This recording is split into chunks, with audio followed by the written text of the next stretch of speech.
Saludos amigos, hoy viernes 14 de marzo de este 2014.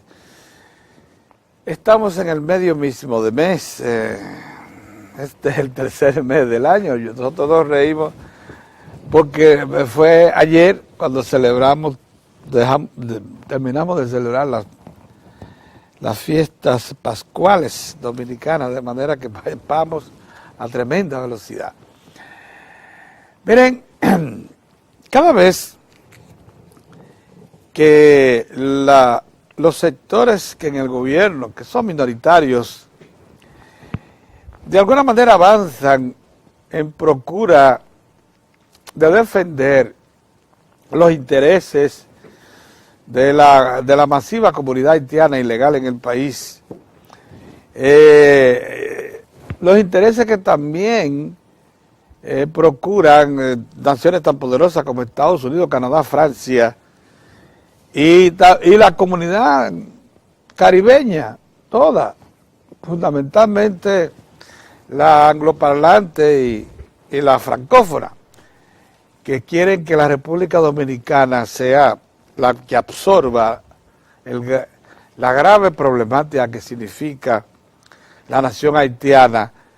Cada vez que progresan, de alguna manera, sustentado en el esfuerzo que hace Participación Ciudadana, el Grupo Juan Montalvo, los jesuitas, entonces alguien del exterior viene y les mete la pata, como lo está haciendo la señora Honoré y como lo hizo también el señor Frank González, y viene la comunidad nacional y se unifica aún más, se consolida aún más con el presidente de la República y con todos los que en esos sectores que le estoy diciendo nos califican de ultraderecha. Nos llaman a todos los que defendemos la sentencia 168-13 del Tribunal Constitucional, la caverna. Porque no acaba de entenderse que por primera vez el pueblo dominicano tomó la gravísima decisión de establecer una política de nacionalidad que no la había conformado por generaciones, faltándole voluntad para hacerlo, por una propensión que tenemos los dominicanos a la buena vecindad y a acoger a todo el que viene de fuera. Yo no sé qué germen nos trajeron los primeros pobladores de esta isla, los taínos y más luego los propios que vinieron de Europa, que los dominicanos somos sorprendentemente dados a propiciar y a aceptar a todo el que nos visita y a tratarlo bien y a hacerlo sentir como en su tierra de origen y a facilitarle todo.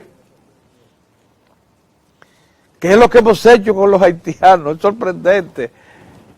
Toda la vida, hasta el punto de afectar nuestros propios intereses y de poner en peligro el futuro de la nación. Porque el problema haitiano lo que representa para nosotros es la distorsión, la inutilización de todos los esfuerzos de desarrollo económico, social, institucional que el país viene conformando, principalmente desde el 1966 a la fecha. Digamos que desde la muerte de Trujillo. Todo eso está en peligro porque definitivamente la población migrante haitiana ya dejó de ser los 10.000 obreros, aquellos que buscaba el gobierno y el sector privado, el gobierno por el CEA, el sector privado por Central Romana y Consorcio Vicini, que eso es lo que traían los famosos braceros. Cuando la industria dominicana, cuando toda la sociedad y la economía dominicana tenían como espina dorsal la industria azucarera, eran fundamentales estos obreros, 10, 20, llegó a ser en algún momento 40.000. 40.000 cortadores de caña fueron necesarios para que se ejecutaran zafras, que acuérdense, hubo un año en que el CEA produjo 830,000 toneladas métricas de azúcar. Y Central Romana 200,000 y Vicini 80,000, casi 100,000, o sea, estamos hablando de 1.200.000 toneladas métricas de azúcar. Éramos considerados, y lo fuimos por muchos años, una potencia azucarera mundial. Porque para beneficio nuestro, la mayor parte de esa producción, 85, 90%, estaba disponible para exportación. No había crecido tanto la población dominicana, no había crecido tanto la capacidad adquisitiva de la población dominicana, y entonces la mayor parte de eso era para exportación. Con todo, desde los tiempos de Trujillo hasta hoy, mucho antes se ha preservado la famosa cuota del mercado preferencial norteamericano, y a pesar del derrumbe de la industria azucarera, acuérdense que porque a la gente tiene muy mala memoria, en el 1996, cuando se instaló por primera vez el PLD en el poder, el CEA tenía 11 ingenios, de los cuales 5 estaban operando, y la última producción registrada no pasaba de 125,000 toneladas métricas financiadas por el Estado. Totalmente subsidiada, era el azúcar más cara del mundo. Y ya Central Romana, que venía procurando ocupar el puesto del Estado, ya iba por las 300,000. Y Vicini también, estimulándose, estaban por las 100,000, 80, 100,000. O sea, el país había reducido notablemente, más de la mitad, toda su producción azucarera por crisis, por abandono de toda la infraestructura productiva del Estado. Ese relajo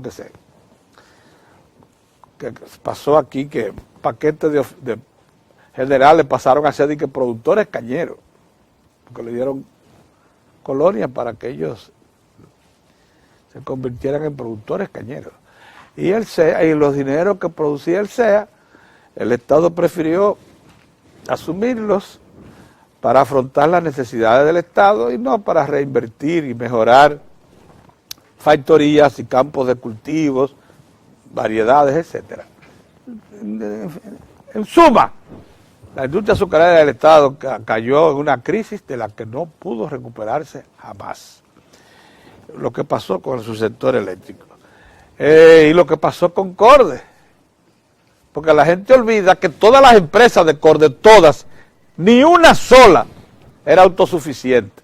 De aquel famoso consorcio, todas eran subsidiadas. En el 1996, eso fue los otros días.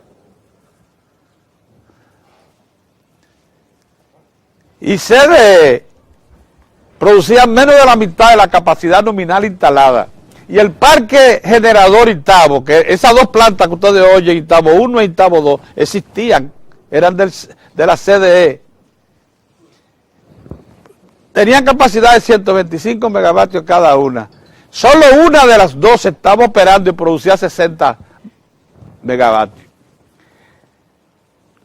Tenía unas 100,000 toneladas métricas de carbón mineral en el patio, y de eso nunca se llegó a procesar un kilo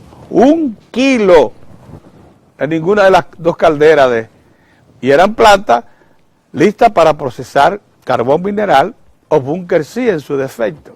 No, la inhabilidad llegó a tal grado que nunca se procesó ni siquiera un kilo, y a cada momento tenían que correr los bomberos para Itabo, varios camiones de bomberos a apagar fuego, porque el calor, cuando se incrementaba la temperatura, cogía fuego.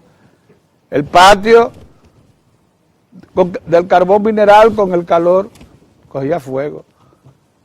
O sea que más quemó el sol que la caldera de Itabo, carbón mineral en el patio de Itabo. Óigame, y claro, la componente del Fondo Monetario Internacional, el Banco Mundial, el BID, los Exim Bank de Estados Unidos, de Canadá, de Japón, de España, de Francia, que le cerraron el crédito a la CDE para obligar al proceso que ustedes conocen de capitalización.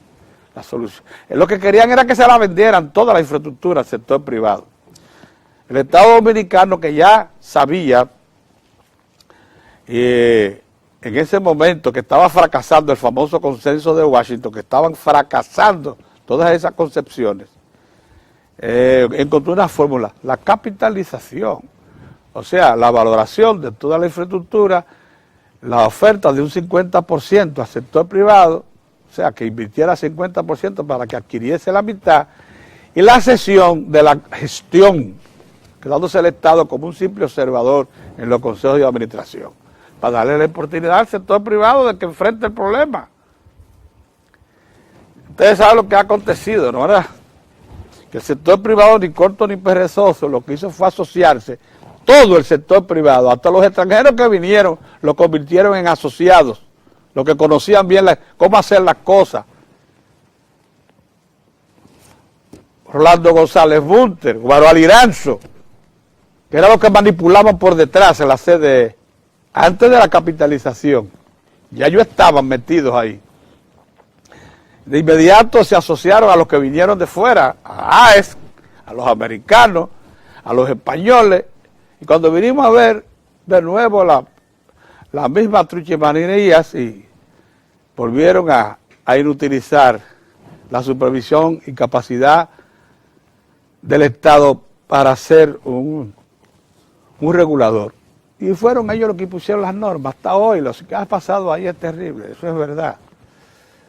Aunque trajeron inversión, unos 2.000 billones de dólares trajeron AES, Unión Fenosa y otras empresas que vinieron al país. Bueno, todo eso lo decimos porque queremos llegar a comentar un anuncio que hace hoy AES, la norteamericana, una de las más grandes de Estados Unidos, que dice que va a invertir 250 millones de dólares en el Parque Generador Los Minas para allí agregar 114 megavatios a un ciclo combinado. O sea, ahí hay dos plantas a gas que se alimentan con Bunker C ahora, antes era con diésel. Hicieron arreglos a las turbinas y procesan Bunker C. Esas turbinas son de 216.000 megavatios, de 116.000 megavatios cada una. Producen 230.000 kilos. Desde hace muchísimo tiempo, desde que llegó AES, ellos compraron eso a la American Power Partner, a la Dominican Power Partner, y tiraron un gasoducto desde Andrés, un gaseoducto para transportar gas natural hasta ese lugar. Pero nunca llegaron a completar. Cambiaron entonces el Bunker C por el gas licuado de petróleo, el diésel, por gas natural. Anunciaron un ciclo combinado que nunca ejecutaron. Esta debe ser la cuarta vez que AES dice que va a ejecutar un ciclo combinado en Los Minas.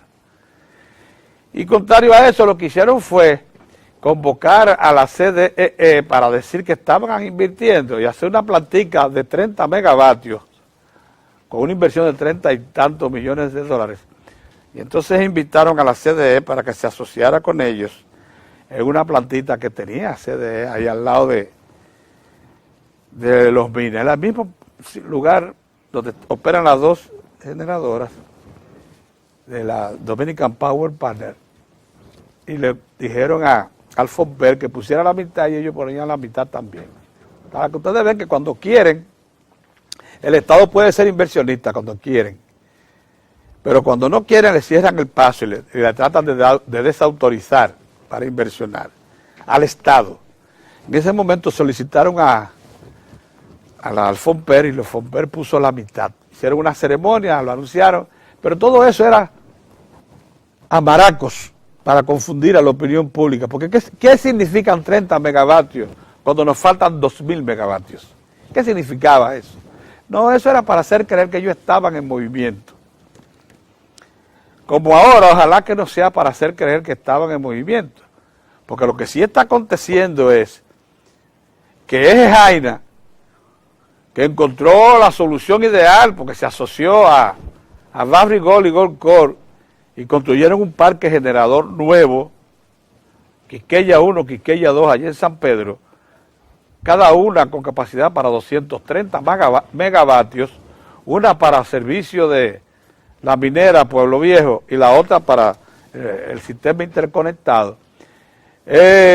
Ya se está pensando en Sultana del Este, que son 150 megavatios, que están ahí mismo en San Pedro también, incorporarlo a gas natural, y Coyentris, 300 megavatios del señor González Bunter, meterlo ahí, y ya entonces se inició la construcción de una terminal de gas natural, para suplir a 1.000 megavatios que hay ahí, si se le suma la generadora de las iglesias que está ahí también en San Pedro. O sea, como hay una competencia plantada, como ya no únicamente vamos a depender de la planta receptora y suministradora de gas natural de AES en Boca Chica, ahora ellos se están moviendo los traseros. Después de 15 años sin hacer nada. Ellos vinieron, montaron su planta receptora, montaron 300 megavatios, Andrés. Es una inversión considerable, más de $1.000 millones. Tiraron un gasoducto, pero a partir de ahí comenzaron a manipular el mercado. Incluso, algo que denunció Radamés Segura, que ellos nunca han podido desmentir, AES, comenzaron a vender energía generada en Los Minas, generada en AES, con gas natural, como si fuera de Los Minas, al precio de Los Minas. Eso está todavía en un expediente por conocer, así como también está sometida a Jaina, un expediente que está pendiente de conocimiento en los tribunales. Yo quiero decir todo esto y ser tan específico como necesario, porque está bueno de que nos vivan dando información y manipulando todos los días y haciéndonos creer que se está en procura de responder a las necesidades nacionales, cuando lo que se está es aprovechando el tiempo para vender energía cara y seguir dando apagones a discreción, como lo está sufriendo la población dominicana, principalmente la más indefensa. Llegó el momento, eso sí creemos nosotros, de que el Estado Dominicano sea el que regule y norme los desarrollos eléctricos. Que decisiones como esta formen parte de un plan de expansión directivo, como se hace en todas partes, en todas las naciones organizadas. Se ponen sobre la mesa la necesidad de inversión, se le ofrece al sector privado para que lo ejecuten, pero se les reclama que fijen y que digan qué tipo de proyectos de esos que están y que son necesarios se comprometen a hacer, no lo que a ellos les dé la gana y cuando les dé la gana. AES es el principal accionista de Ejeitabo. Ejeitabo anunció hace 3 años que va a hacer una tercera Ejeitabo, esta vez de 300 megavatios, de 250 en Itabo, al lado de las 2 Itabo, las que reparó y convirtió en plantas eficientes. Hay que reconocerlo. AES invirtió en Itabo, hizo un puerto carbonero y convirtió las 2 Itabo que les mencionaba ahorita, todo deterioradas, la convirtió en 2 plantas eficientes. También hizo ya los estudios y los primeros aproches y anunció hace 2 años que iba a hacer una planta, una tercera Itabo 250. ¿Y dónde está eso? ¿Dónde está ese proyecto? ¿Por qué no se anuncian de 250 millones de dólares aquí en Los Minas y no la Itabo de 250 a carbón, alimentada a carbón, que sí tendría repercusión que sí afrontaría con eficiencia el déficit actual y la carestía. Ya les digo, el sector privado generador hace lo que les da la gana, y cuando le da la gana, y cumple cuando le da la gana, e incumple también cuando le da la gana. Operan como chivos sin ley. ¿Por qué ayer, cuando este señor, el nuevo presidente de AES, que convocó una rueda de prensa, no dio a conocer, Edwin de los Santos se llama ahora el nuevo ejecutivo de AES, no habló del proyecto anunciado hace 2 años, más de 2 años, de la Itabo Tercera, porque hizo mutis, y ahora habla de una cosa nueva que por cierto es la 3ª o 4ª vez que dicen que van a ampliar la Dominican Power Partner, y le van a poner un ciclo combinado, la 3ª vez. Por fin, ¿en qué estamos? En Itabo 3, a carbón mineral de 250 megavatios, o en este ciclo combinado que le agregará solamente 114 megavatios al sistema nuevo por 250 millones de dólares. Me parece demasiado caro, además. Entonces, son de las cosas que, si para algo puede servir el pacto eléctrico, es para restablecer la autoridad del Estado como directivo, como director de un plan de expansión, como el regulador eficiente de un servicio tan esencial para el presente y futuro de la nación como el servicio eléctrico. Buenos días, don Mozart. ¿Cómo tú? Buenos días, don Héctor. ¿Se restableció, don Héctor? Veo, qué bueno. Hacía falta, al don equipo. Sí. Bueno, señores, yo les dejo a ustedes por encima de todo el cúmulo ya de personalidades que ayer definitivamente se puso del lado del Estado. Desde el CONEP hasta Institucionalidad y Justicia, el rector de la Pucamaima, bueno, ya no queda un flanco abierto. Todos se han unido al gobierno para reclamar respeto a la decisión del Tribunal Constitucional y de su sentencia 168-13 y advertirle a la comunidad caribeña y a todo aquel que ose poner en duda la autoridad del Estado Dominicano que aquí no tienen camino para hacer progresar sus ideas. ¿Qué le parece, don Mozart? Héctor, vamos a dar la palabra a Héctor. Don Pedro, y esto es lo que garantiza, lo que asegura el orden. Ayer coincidieron las opiniones que están en los medios de varios actores con la inauguración aquí en República Dominicana ayer en la mañana de la 10ª Conferencia Iberoamericana de Justicia Constitucional. ¿Qué importancia para la República Dominicana tiene esta actividad? El aporte de expertos que han venido a la República Dominicana para participar en esta conferencia. Y qué importancia también que se planteara esto de la supremacía de la normativa jurídica constitucional.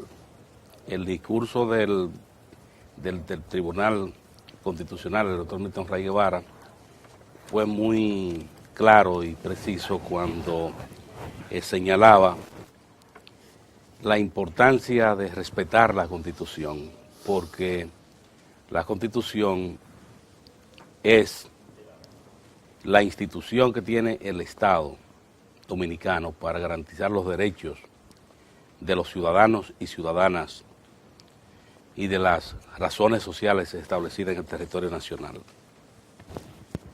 Esto es interesante, don Pedro, porque voces aisladas han seguido tratando en la República Dominicana de restarle méritos al Tribunal Constitucional de la República Dominicana. Y es la gente que no cree en las instituciones. Cree, y es la misma gente, si usted se pone a ver en los archivos, que por mucho tiempo en República Dominicana se conformaban que intervinieran los notables, que no fueran las instituciones. ¿Por qué hoy su preocupación? Porque en la República Dominicana están hablando las instituciones. Fíjese cómo incluso el el presidente del Tribunal Constitucional resaltaba la independencia con que opera esa la única instancia que tiene el Estado Dominicano para decidir en materia constitucional, resaltando el respeto del Poder Ejecutivo. No vivimos en un país donde se le ocurra al Poder Ejecutivo interferir en los asuntos que son del Poder Judicial o del Tribunal Constitucional. Eso en República Dominicana es una etapa superada y fortalecida en los últimos 10 años por lo que ha significado la presencia de las administraciones del gobierno que ha tenido la República Dominicana. La administración del presidente Leonel Fernández, cuando vuelve el PLD al poder en 2004, que la República Dominicana estaba en una situación de deterioro, el sistema de justicia con la peor imagen, el sistema de jurisdicción electoral con la peor imagen, y la República Dominicana ni pensar en tener una sala constitucional, y mucho menos un tribunal constitucional como el que tiene, que es una instancia independiente, y sus decisiones son vinculantes a todos los poderes del Estado. Que esto ocurre en República Dominicana ciertamente que es plausible. Incluso la misma apertura de esa conferencia mostró la fortaleza institucional que tiene República Dominicana, como el alcalde de la ciudad de Santo Domingo, del Distrito Nacional, que es el jefe del gobierno de la capital dominicana, le daba las bienvenidas a los delegados e invitados especiales a la 10ª conferencia de justicia constitucional. Ciertamente que esto es estimulante.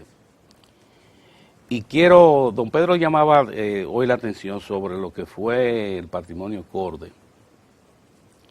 Yo solo quiero agregar, don Pedro, lo que pasó ahí, que fueron como minas también. En la primera etapa fueron minas esas empresas. Cuando fue decapitada la dictadura de Trujillo en 1961, ustedes saben que si se ponen a ver la historia, se van a encontrar que uno de los problemas que afrontó el presidente Juan Bosch fue ese. Cuando el presidente Juan Bosch llegó al poder, el 27 de febrero de 1963, ya parte de lo que fue ese patrimonio del dictador, su familia y algunos testaferros, ya estaba repartido. Había personalidades de la vida nacional que habían separado lo suyo. Y el presidente Juan Bosch, cuando viene, uno de los expedientes que observa es ese. Ya la República Dominicana tenía la ley de destrujillización, que esa ley establecía que los Trujillo y sus parientes vinculados eran desterrados de República Dominicana. Y en consecuencia, todos los bienes de esa persona pasaban a ser parte del patrimonio nacional. Pero ¿qué ocurrió? Que antes de tomar las decisiones institucionales comenzó el robo de esos bienes. Cuando el presidente Juan Bosch llegó al poder, una de las cosas que tenía en carpeta era esa. Y sometió un proyecto de ley al Congreso Nacional que establecía que todos esos bienes tenían que retornar al patrimonio nacional, porque eran parte del patrimonio nacional, que lo que se expropiaba al dictador y a su familia, a los testaferros, era parte del patrimonio nacional. Esa fue una de las decisiones del presidente Juan Bosch que ocasionó más presión y aceleró a los golpistas. Y eso explica por qué llevan el golpe de Estado como caña para el ingenio. Y esa era la explicación.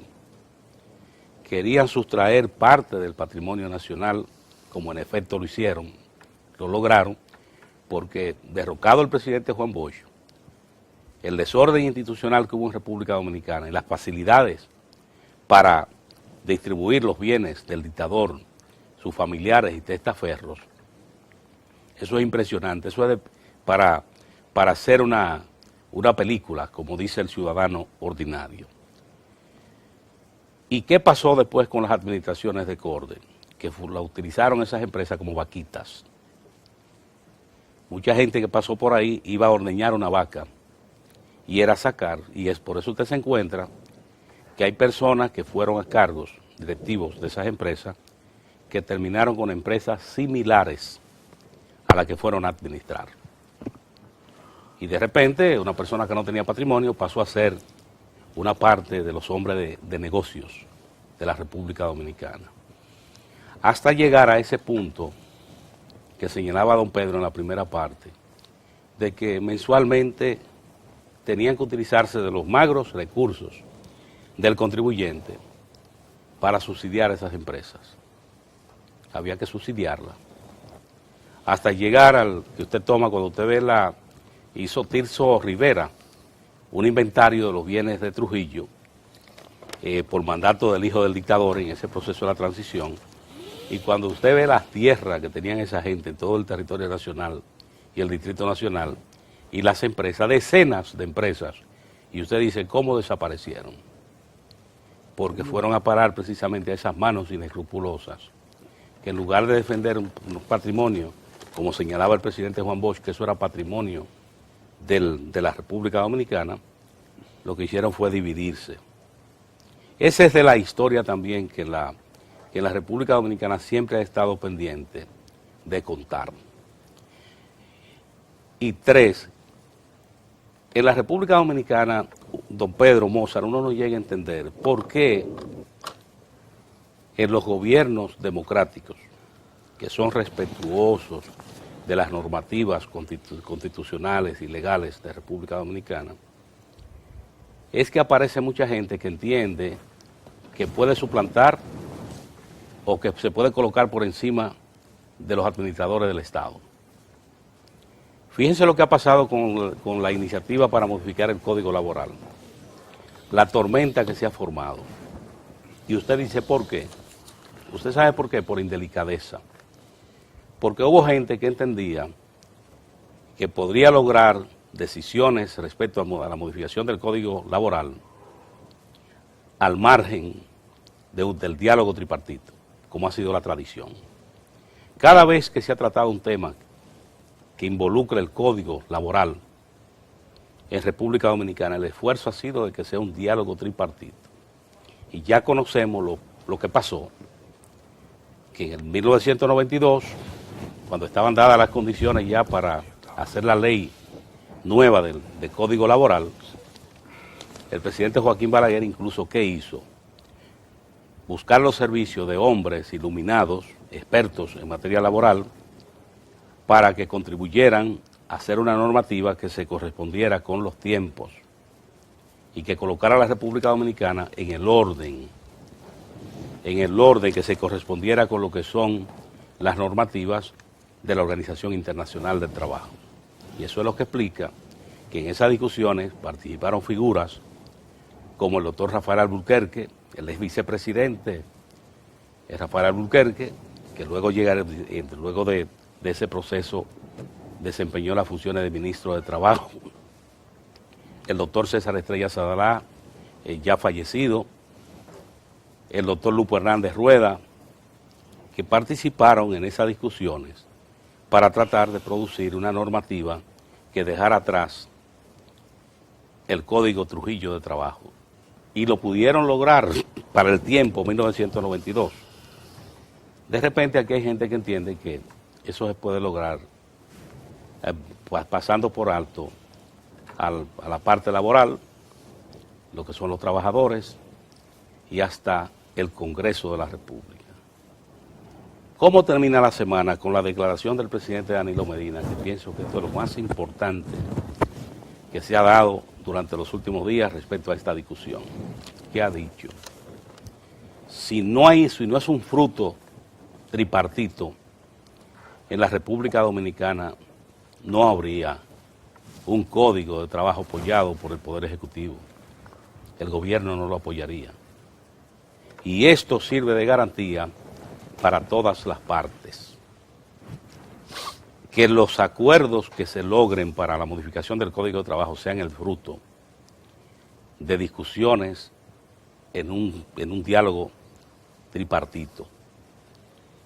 Y la declaración del presidente debe ser motivo para terminar la semana ya con un elemento de tranquilidad, que nadie puede esperar sorpresa, ni tampoco que nadie aliente la idea de que se pueda pasarle por alto a ninguna instancia del Estado, y menos a un poder del Estado.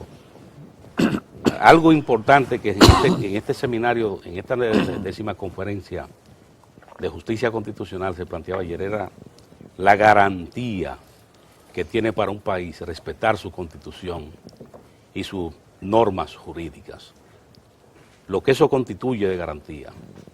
De manera que esa declaración del presidente pienso que tranquiliza y debe tranquilizar, porque la sociedad tiene que confiar en el presidente, que es lo más importante, lo que ha dicho respecto a esa discusión. Y ya para terminar, don Pedro, hay que celebrar lo que pasó en la semana también en el campo educativo. Además de lo que está pasando con los programas establecidos, se le agregaron en la semana, se le han agregado en la semana más de 80 aulas nuevas y vienen hoy, hoy hay hay nuevas inauguraciones.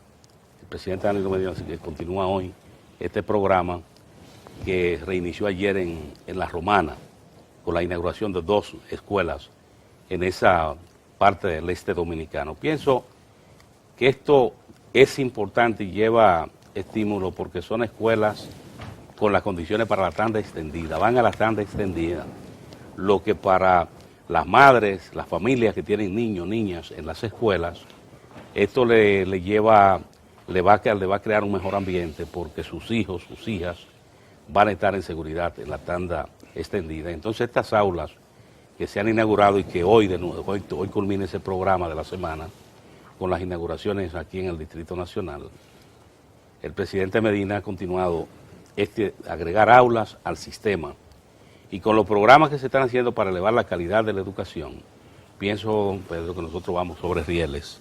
Y esto también hay que resaltarlo al terminar la semana. Mozart. Bien, gracias, Tineo. Buenos días. Mire, yo quiero mostrar mi satisfacción, amplia satisfacción por lo que veo hoy, la actitud del sector empresarial, que yo vivo peleándome con ese sector por actitudes permanentes que no se corresponden con lo que uno espera, con lo que el país espera, para gente que le ha ido muy bien en todo este proceso de desarrollo del país, de fortaleza de la democracia, estabilidad social, estabilidad política. Yo entonces quiero hoy resaltar la actitud asumida por el empresariado frente a temas nodales del país. Veo con mucho beneplácito como el CONET, el Consejo Nacional de la Empresa Privada, pues se coloca al lado del país, que no solo del gobierno, y rechaza rotundamente la nueva intentona injerencista por parte de esa gente del CARICOM y todo el que se mueve detrás de eso, porque el CARICOM como tal no se mueve solo, esto es todo un tinglado que se asume como expediente, se saca como expediente cuando determinados sectores fuera del territorio de la República Dominicana y dentro de él, pues procuran seguir en una andanza que se inició hace ya mucho tiempo en torno a la situación de la República Dominicana y Haití y los intentos que se han hecho porque nosotros nos hagamos cargo de un pueblo, de una situación, de una nación con la que nosotros definitivamente no podemos cargar, porque imagínense, con la agenda tan terrible que tiene este país, con tantos problemas que tenemos y que debemos nosotros, como buenos dominicanos, aunar esfuerzo para resolverlo, echarnos encima entonces un problema tan grave como lo que afronta la vecina nación, pues yo pienso que eso es descabellado y además inhumano pretender cargarle al pueblo dominicano ese peso tan terrible como es los problemas que afronta Haití. Y vemos entonces que el CONEP hace muy bien al rechazar ultimátum parece risible, pero realmente lo que provoca es irritación e indignación que esta gente que no termina de darse cuenta, a pesar de que el presidente de la República en su momento llamó la atención y de qué manera al principal vocero de ese grupo de CARICOM, en ocasión de la asamblea del CELAP que se estuvo celebrando en La Habana, Cuba. Pero ver a un empresariado así, con ese tono, en defensa de la libre determinación, porque eso es defender la libre determinación de este pueblo, de esta nación, de este Estado. Yo pienso que eso es sumamente importante y debemos todos resaltar esa actitud. De la misma manera, ese mismo sector empresarial ha dicho que está completamente de acuerdo con lo que planteó el presidente de la República en el sentido de buscar un consenso. Ellos están de acuerdo con el consenso para la reforma, la importante reforma del Código Laboral en la República Dominicana. Qué bueno, porque ese es el cambio de actitud que nosotros estábamos reclamando desde hace un buen tiempo y que dijimos que no había otro camino que no fuera el de cambiar el tono y la propuesta. Y si los empresarios dicen que están de acuerdo con el consenso, entonces ya se desprende que esa propuesta descabellada de procurar cercenar o sacar del Código Laboral Dominicano las conquistas de los trabajadores y colocarnos nueva vez en aquel Código Trujillo de trabajo, el hecho de dejar eso a un lado, porque así lo interpreto, yo pienso que eso también es plausible. Nosotros nos sentimos satisfechos con esa actitud del CONET. Y siendo así, entonces a lo que apelamos es a que aceleremos el paso, porque las centrales también están de acuerdo con el consenso. Si ya están de acuerdo en que de que no habrá otra cosa que no sea a partir de ese consenso, entonces hay que apurar los pasos. Y los pasos debe apurarlo entonces el Estado, el gobierno, que es el mediador en esta importante gestión para actualizar un código importante, moderno, porque el código que tenemos es importante, avanzado, pero tiene varios aspectos que deben ser reformados, sacados de ahí y colocar ese código con la situación actual, quitarle de encima algunos elementos que dañan la empresa privada en la República Dominicana, que la colocan prácticamente a merced del bandidaje legal de algunos abogados que con el código en la mano pues se extorsionan y mantienen bajo el chantaje permanente a las empresas privadas del país. Así que yo creo que hay que avanzar ya en esa dirección. Ya el clima está mucho más distendido. Yo pienso que la mesa ya se puede dialogar con más tranquilidad, porque los empresarios han entendido que su postura anterior no era la más adecuada para avanzar en esa dirección. Monser, tú sabes que el sector empresarial es la última defensa con la que contaba Participación Ciudadana y Juan Montalvo para el asunto del tratamiento de la problemática haitiana. Sí, así es. ¿Se le cayó? Y finalmente sí, quiero también saludar, Pedro, a propósito de tu comentario, saludar el anuncio de AES, República Dominicana, de ampliar su generación con una inversión de 250 millones de dólares, ¿verdad? Ciclo combinado. Nosotros lo que esperamos es que en esta ocasión AES sí cumpla y que lo haga. Eso es importante. Eso no basta en modo alguno, y entonces lo que hay que hacer es aplaudir esta gestión, esta iniciativa de ese grupo empresarial, generador. Y que eche adelante la dictadura. Sí, bueno, a carbón. Exacto, pero 250 megavatios. Sí, comienza por ahí entonces saludamos eso. Ya no hay que construir. Ahora a lo que yo aspiro es que, como eso no es suficiente, yo aspiro a que el Estado no detenga su iniciativa de inversión en el sector. Correcto. Aplaudimos a AES, saludamos esa iniciativa, que también es un cambio de actitud porque se mantenían renuentes a invertir en la producción de generación para disminuir los costos, ¿verdad? Porque como tenían el problema resuelto, de todas maneras había que buscarle sus 1.200 millones, ocasiones 1.450 millones de dólares cada año. Había que dárselo, aún en muchos casos con las plantas apagadas. Sí. Entonces ese negociazo que tenía esa gente, imagínense ustedes, que lo tienen ahí. Solo un rehén lo bueno, solo un rehén, pero vemos una actitud diferente. ¿Y ustedes saben de dónde viene esa actitud? De la señal de la cruz, la señal del Estado. El Estado colocó 2.000 millones de dólares para 2 plantas a carbón. Claro. Y dijo que hay que cambiar la matriz y que la actitud es cambiar la matriz. Pero cuando un Estado habla así y acciona, con una de 1.000 megavatios y acciona así, pues los resultados se ven. Eso es parte de un Estado responsable que ha dicho, bueno, esta es la ruta. El que se quiera colocar en el tren se coloca, el que no se queda fuera. Y aquí hay garantía para competir. Y entonces la gente de AES inteligentemente han visto que la situación va en serio. Como lo hizo Ejejaina. ¿Verdad? Y como lo hizo Ejejaina, y nosotros aplaudimos eso. Sí. Ahora, el Estado no tiene por qué detener su gestión,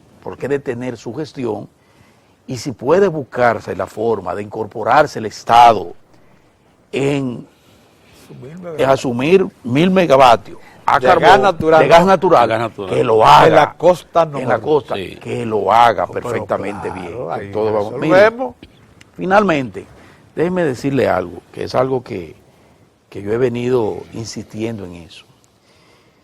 Siempre debemos tomar en cuenta, señores, que los políticos y los gobiernos, todos en democracia, y sobre todo en democracia como la nuestra, siempre tienen una agenda en la que toman en cuenta, ponen en primerísimo lugar tratar de aumentar o mantener la estima pública. Es lo primero. No le pida a ningún político que sacrifique la estima pública por una acción, que difícilmente lo haga. Siempre, y es natural, el político, la estima pública. Preservarla, aumentarla o por lo menos preservarla. Segundo, el político en democracia como la nuestra siempre se va a estar cuidando dentro de su agenda de los denominados sectores fácticos, los sectores que son capaces de demoler cualquier tipo de proyecto de poder. Los sectores fácticos. ¿Cuáles son los sectores fácticos? Las iglesias, el sector empresarial, los medios de comunicación, son sectores fácticos. Las embajadas, las poderosas embajadas, todo ese tipo de cosas, los políticos y los gobiernos, todos, sin excepción, toman en cuenta ese segundo factor. Y el tercer factor que toma siempre un político es la construcción de su legado. Ningún político va al gobierno y va al poder sin tener siempre en cuenta dentro de su agenda el legado, lo que va a dejar, su marca. Entonces, en este gobierno no tiene por qué ser diferente. ¿Ustedes saben por qué yo les digo eso? A propósito del tema de la sentencia 168-13. Pienso que llegó el momento ya para que se den cuenta la gente que todavía están cacareando y están inventando. Si no se han dado cuenta, que se den cuenta que el momento parece que ha llegado del cierre definitivo de ese expediente de chantaje, extorsión, manipulación y barbarie contra la República que tienen quienes se han levantado en contra de la sentencia 168. El presidente Danilo Medina cuenta primero con la estima pública para tomar una decisión como la que ya él tiene, porque él lo ha dicho 1000 veces. Pero yo quiero recalcar para esa gente tosuda, los que cobran y los que por convicción entienden que hay que pasarle el rolo al país, que no importa, que el asunto es que ellos aman a Haití, más que a la República Dominicana. Tan sencillo como eso. Y otros que cobran, que vienen cobrando desde hace muchísimo tiempo, porque si se le va ese nicho de negocio de los haitianos irregulares, ilegales que penetran al país, que es un nicho de negocio donde participan ONGs, curas, empresarios, guardias, políticos, vienen cobrando con eso. Eso es un dineral. Ese trasiego irregular, ilegal, de haitianos a la República Dominicana, de haitianos a otra cosa. Estamos hablando del caso específico de los haitianos, pero por ahí usted sabe, por la frontera pasa de todo y mucho más, como dice el anuncio.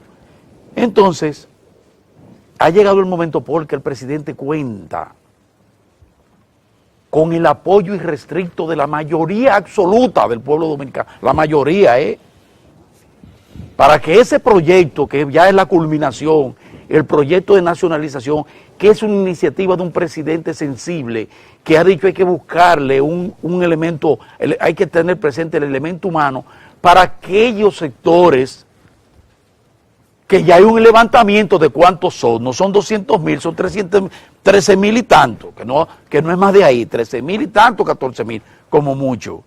Vamos a llevar un proyecto de naturalización que sirva de eso. Aunque se examine caso por caso. Aunque se examine caso por caso. Pero se perfectamente bien, se le va a dar. Entonces, el presidente cuenta con lo primero que le dije de los políticos en el poder, la estima pública. Sí. No solo la va a preservar, sino que la va a aumentar en ese sentido. Segundo, los sectores fácticos.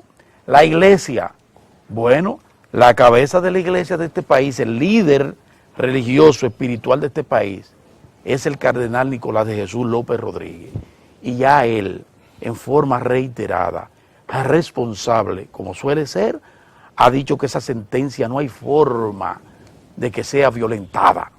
Lo ha dicho el cardenal, lo ha dicho el cardenal, ¿verdad? Tercero, el empresariado.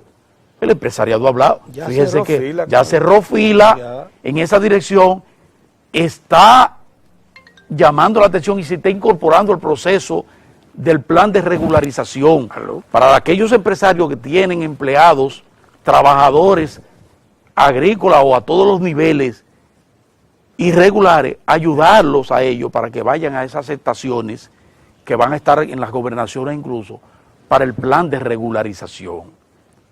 Bueno, las Fuerzas Armadas no pueden hablar de otra manera que como han hablado. Las Fuerzas Armadas han hablado incluso en voz alta, en el sentido de ser garante de la preservación de la soberanía nacional, sector fáctico. Y el otro componente, para que ustedes vean cómo está la cosa, mientras Caricón anda hablando de esas tonterías, fíjense que Estados Unidos, el gran Estados Unidos, la embajada, la gran embajada también ha bajado el tono, porque ha puesto siempre en primera línea, bueno, deben buscarle una solución a este problema, aunque nosotros sabemos que cada nación tiene el legítimo derecho de colocar las normativas del lugar para mantener, darle la nacionalidad a quien entienda que debe dársela y tener un control migratorio. Además, le añado yo, porque eso tiene mucho que ver con que la situación ha cambiado en forma increíblemente positiva en toda la región. Ya no es lo mismo ni es igual. Ya el cuco de lo que diga la embajada terminó. Lo que está aconteciendo en América Latina, lo que está aconteciendo a nivel de correlación de fuerza, de toma de decisiones como la que tomó el CELAC, que apostó a la paz de la región y apostó a la libre determinación de los pueblos. Y ustedes saben quiénes estábamos ahí. La República Dominicana, dignamente, moralmente representada por nuestro presidente, el licenciado Danilo Medina Sánchez. Así que el expediente de la 168-13 está y deberá estar en las próximas horas definitivamente solo cerrado. seguir acatando. Muchas gracias. Hoy es jueves de la Seguridad Social. ¿Sabe quién está con nosotros hoy? un viejo amigo. Sí. El viceministro de Salud Pública, el doctor Nelson Rodríguez, importante para recibir el mensaje del sector público en esto de que es el combate por mantener a ¿Cómo raya, prevenir?